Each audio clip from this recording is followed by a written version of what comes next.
Здравейте хора, продължаваме проекта с уникални яки фокуси. Много си мислите? Не, този път няма те фокуси с карти, а нещо още по-добро.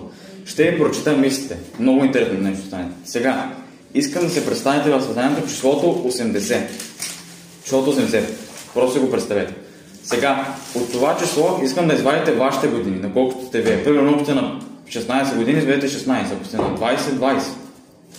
Сега, от това число, което получите, искам да прибавите 45. Добре?